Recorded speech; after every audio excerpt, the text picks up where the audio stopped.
Think about your last holiday. More specifically, think about all the choices you had for accommodation on your last holiday. Now, I think most of us here today would agree that we've all been pretty spoilt for choice when it comes to accommodation abroad, with the advent of Airbnb providing a relatively cheap and easily accessible means of accommodation abroad. It sounds perfect, right? Tourists get a bed to sleep in, Airbnb hosts get returns in the form of rent. Everyone wins. Well, everyone except for hotel owners. Good morning, Sydney of City Council. My name is Jason, and I am the Chief Economist at the Australian Productivity Commission. And I'm here today as an independent figure to strike balance within this divisive issue. You see, the problem is Airbnb hosts don't have to pay for commercial property insurance or tourism levies which you set as the Sydney City Council.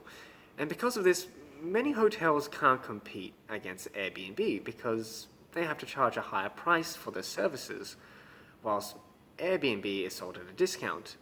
The cost of the tax is passed on to consumers, thus any rational agent hoping to maximize their utility or, as you say, get bang for your buck would always go for the cheaper option, in this case Airbnb. For those of you who are more economically literate, the market can't reach perfect competition because of price discrimination against hotels. The consequence of this is hotels lose business, eventually they become insolvent, and they go into unemployment. So where do we go from here? The intervention I'm proposing here is not a solution, but an experiment.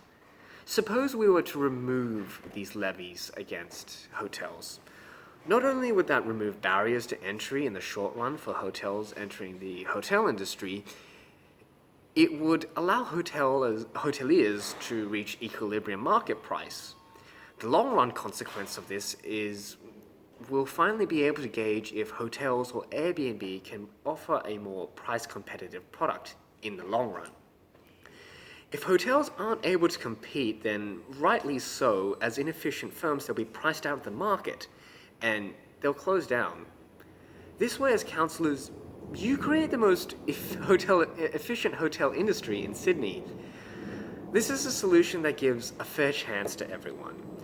And as councillors, you'll get all the credit, and possibly be re-elected. So, as politicians, I know what I'd be doing.